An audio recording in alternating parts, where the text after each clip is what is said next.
La Guerra de Secesión o Guerra Civil Estadounidense, que fue del 12 de abril de 1861 al 9 de abril de 1865, acabó con la vida de 616,000 estadounidenses. Esto es 10 veces más que los estadounidenses muertos en toda la Guerra de Vietnam, de noviembre 1 de 1955 al 30 de abril de 1975. Hay autores que establecen que murieron hasta 1 millón de estadounidenses en este conflicto.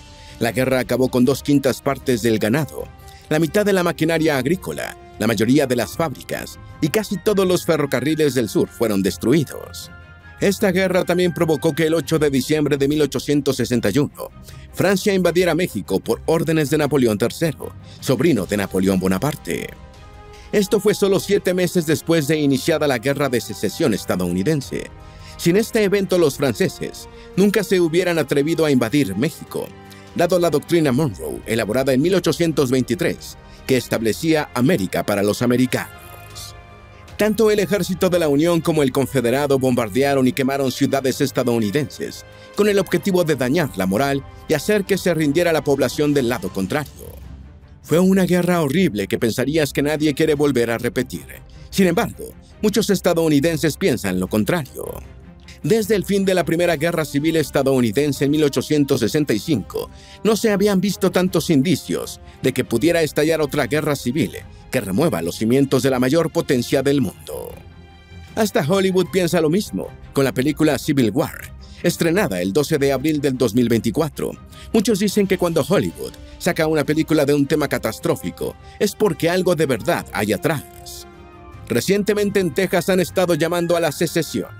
Esto despertó viejos temores sobre tensiones que nunca han desaparecido realmente. Si en algún lugar podría iniciarse una guerra civil, es en Texas. Es el estado con el mayor número de armas, más de 1 millón de armas registradas. Desde el punto de vista logístico, sería casi imposible que el ejército estadounidense tome el control de Texas sin el uso de misiles y bombas de fragmentación. Texas sería un Vietnam dado al poder de la población de hacer guerrilla, gracias a su gran cantidad de armamento. Millones de estadounidenses, hartos de las malas gestiones, comenzarían a organizarse con ayuda de las redes sociales y distintas plataformas, por lo que el problema podría escalar rápidamente y a niveles inimaginables. El ejército estadounidense se partiría en dos y los 17.9 millones de veteranos entrarían en acción para hacer lo que les enseñaron, destruir y vencer a costa de lo que sea. Estados Unidos entraría en una época oscura que terminaría en el inevitable colapso de la nación más poderosa del mundo. Esto es algo que aprovecharían sus grandes rivales, China y Rusia. ¿Cómo sería una nueva guerra civil estadounidense? ¿Qué tan horrible sería? ¿Y qué tanta destrucción podría causar? ¿Qué tan posible es una nueva guerra civil?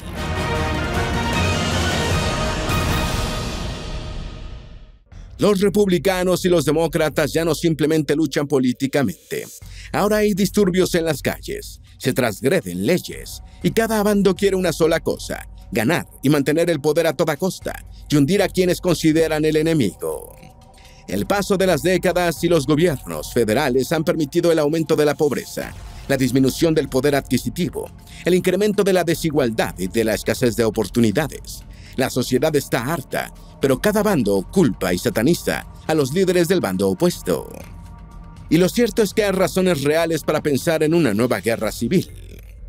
Mientras que en 1861 Estados Unidos era un país en ascenso que se enfrentó a un momento decisivo que produjo la Primera Guerra Civil, ahora se enfrentan a otro momento decisivo, pero motivado por su claro problema social, de desigualdad económica e ideológico. Militares entrenados para matar en ciudades estadounidenses. Es escalofriante pensar lo que cientos o miles de soldados entrenados para la guerra, más los 17.9 millones de veteranos, podrían ocasionar en ciudades donde viven ciudadanos despreocupados, que no pasan el mínimo examen físico de supervivencia.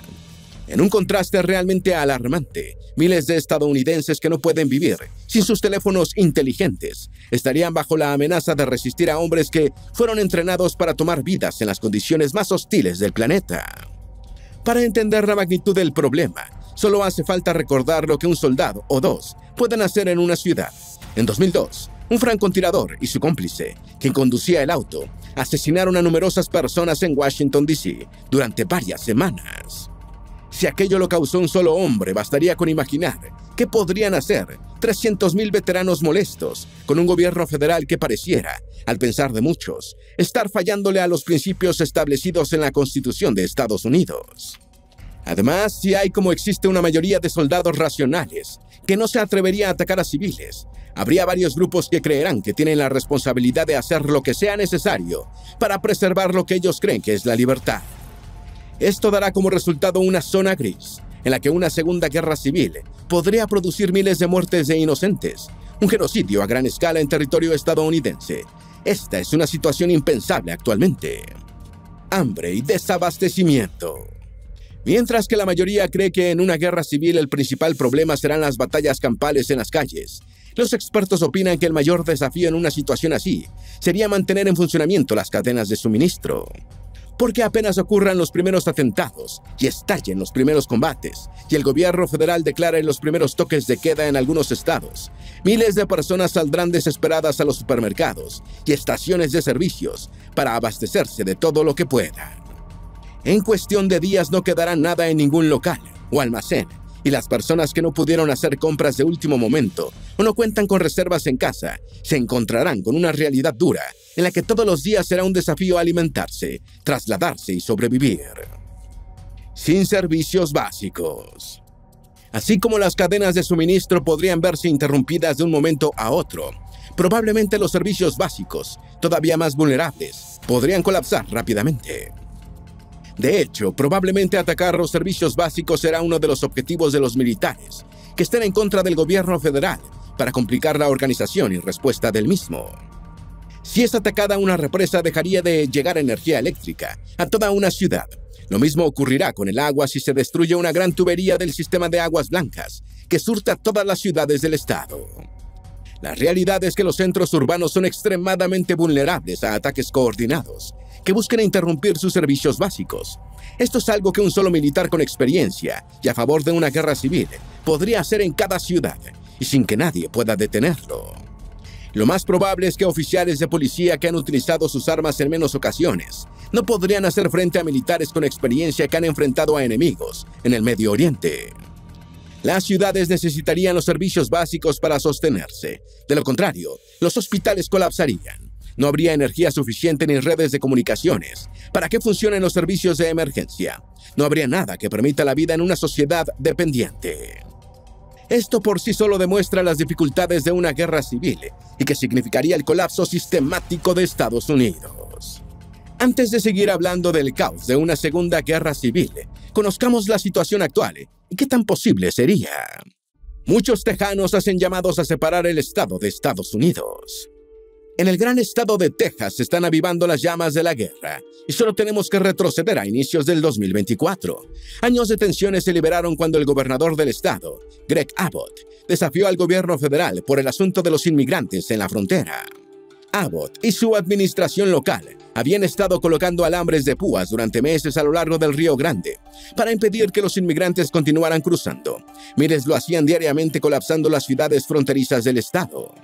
La Corte Suprema de Estados Unidos favoreció al gobierno federal de Biden y les dio permiso a los agentes de la patrulla fronteriza de Estados Unidos quitar los alambres en el río.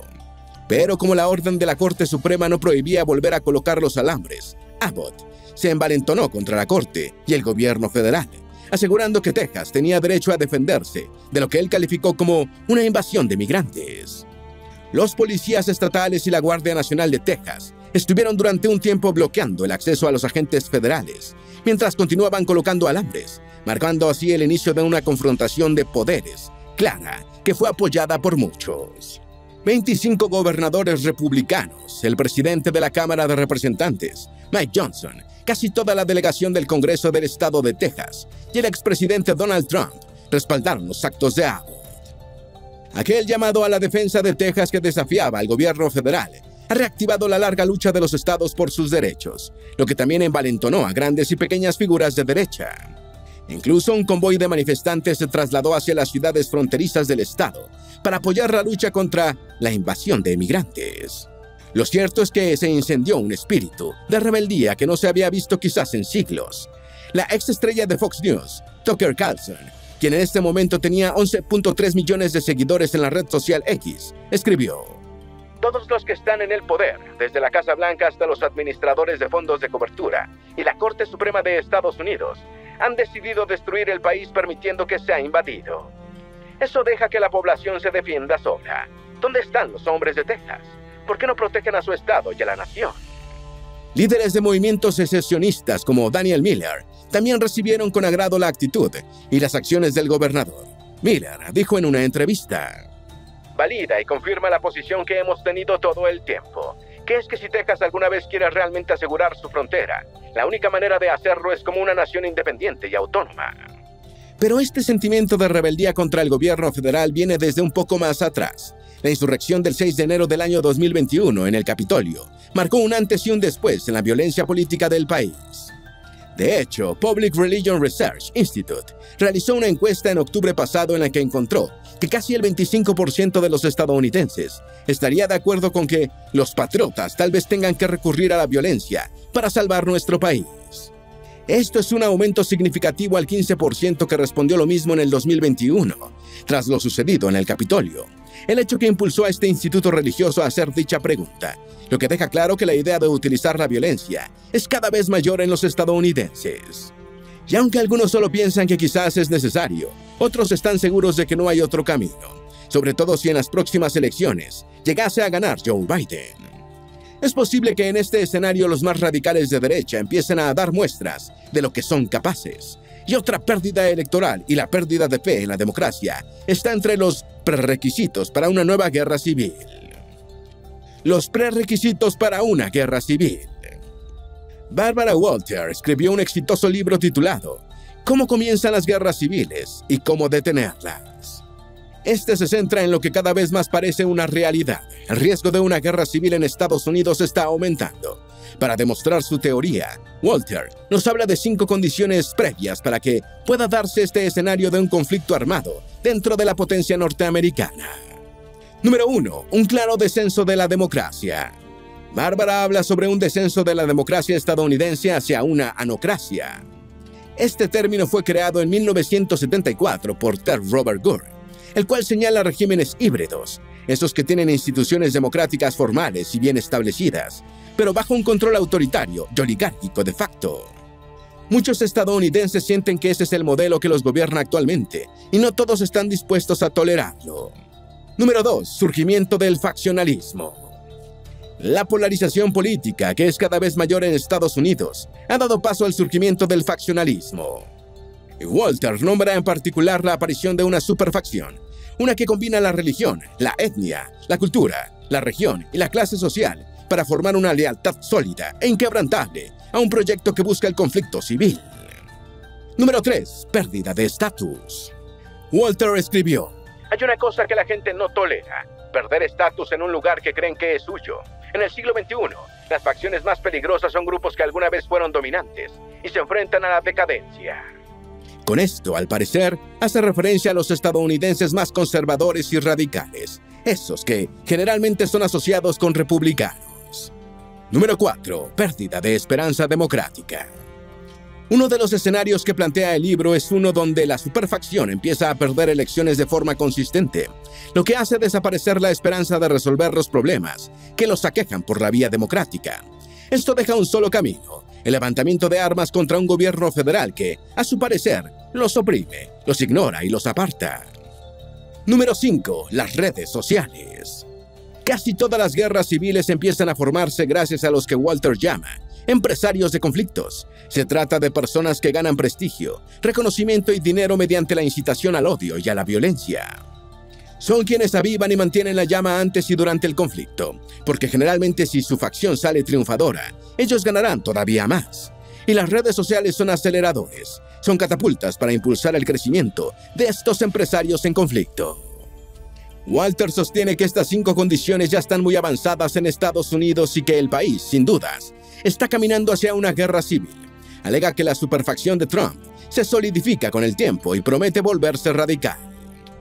La situación política es cada vez más tensa y los resultados podrían acelerar el conflicto gracias al poder de las redes sociales. Lo cierto es que hay una crisis institucional en el país. La gente ya no confía en esas instituciones. Ya el problema no se trata de quién está en el poder, sino de las mismas estructuras de poder. Sin embargo, la mejor manera de ver las posibilidades reales de una nueva guerra civil es haciendo una comparación con los sucesos de la primera. Nadie vio venir la Primera Guerra Civil. En vísperas de la Primera Guerra Civil, nadie pudo verla venir, ni siquiera las personas más informadas, más inteligentes y dedicadas de Estados Unidos. Y es que los historiadores cuentan que ni siquiera cuando empezó el bombardeo por parte de los soldados confederados en Fort Sumter, se creía que podría haber una guerra a gran escala. Quizás el norte tampoco quería imaginarse tal escenario porque no estaba tan preparado para una guerra, ni siquiera tenían suficientes armas o equipamiento. Los altos funcionarios del norte aseguraban que nadie querría una guerra, y la opinión generalizada era que no habría ninguna, pero como sabemos, no tenían idea de lo que se les venía.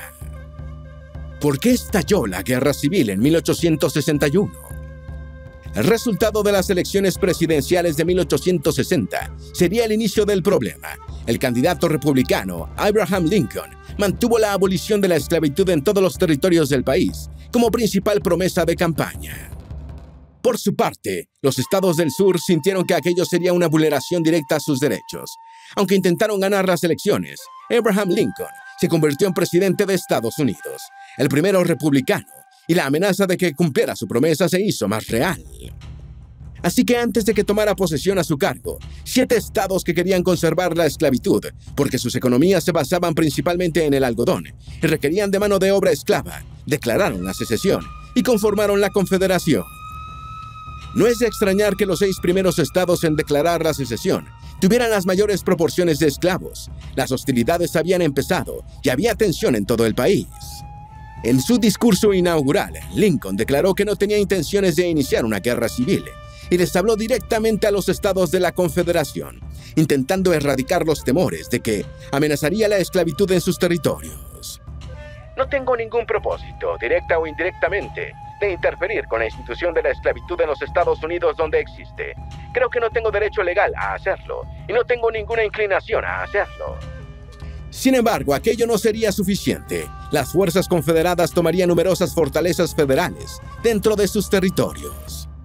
Finalmente, las hostilidades iniciaron el 12 de abril de 1861 y no terminaron hasta el 9 de abril de 1865, con la victoria de la Unión sobre los confederados. Allí murieron entre 620 y 750,000 personas.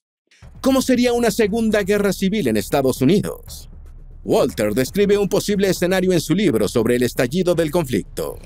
Supone que en 2028 Kamala Harris podría convertirse en el presidente electo de Estados Unidos, la gota que derramaría el vaso.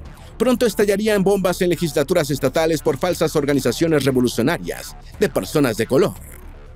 Al mismo tiempo, milicias nacionalistas de personas blancas entrarían en acción. Los militares, divididos, se quedarían paralizados durante los primeros eventos. Entonces, las milicias llenarían el vacío y comenzarían a ejercer violencia contra las minorías. El día de la toma de posesión del nuevo presidente, milicianos y grupos armados interrumpirían la ceremonia. En otros estados habría disturbios serios que durarían semanas. Los policías no podrían contra estos grupos y muchos abandonarían los uniformes para unirse a la rebelión. Sin embargo, Walter asegura que estos escenarios podrían surgir mucho antes. Afirma que las próximas elecciones presidenciales pueden ser un punto de quiebre que llevará a la ruptura democrática y a la superfacción a tomar acciones radicales. Texas, un estado imposible de dominar. Con más de 1 millón de armas en Texas, 1 por cada 3 habitantes, sería un estado increíblemente difícil de dominar para el ejército del gobierno federal. Es fácil pensar que en Texas se iniciaría la rebelión y que el estado buscaría cerrar sus fronteras, no solo con México. Con tantas armas, sería muy sencillo que prácticamente todos los adultos que quieran participar en la defensa del estado puedan armarse, lo que complicaría a niveles extremos un intento de restaurar el orden en Texas por parte del gobierno federal. Hay quienes creen que en Texas y en algunos otros lugares, el ejército del gobierno federal tendría que lanzar bombas y misiles para intentar controlar a los rebeldes, lo que sería una transgresión a la Constitución misma, pero algo entre comillas aceptable en tiempos tan críticos. Ciudades desconectadas. Ciudades como Nueva York, que están conectadas a través de puentes, podrían quedar sin comunicación terrestre si sus puentes son destruidos. Esto agravaría aún más la escasez de recursos básicos, como alimentos, medicamentos y combustible. Nuevos soldados. Gracias al Internet y al contenido digital, es probable que muchas personas que quieran unirse a la defensa de lo que creen que son sus derechos, aprendan muchas maneras de armarse. Es sorprendente saber que hay una enorme cantidad de manuales e instructivos para armar desde artefactos explosivos a fabricar silenciadores caseros. Lo cierto es que todas esas personas que llevan toda su vida acumulando rabia hacia el sistema, aprenderán lo que sea necesario para dar un paso al frente y decir, ya no más, y muchos inocentes pagarán por ello. Pandillas y anarquía.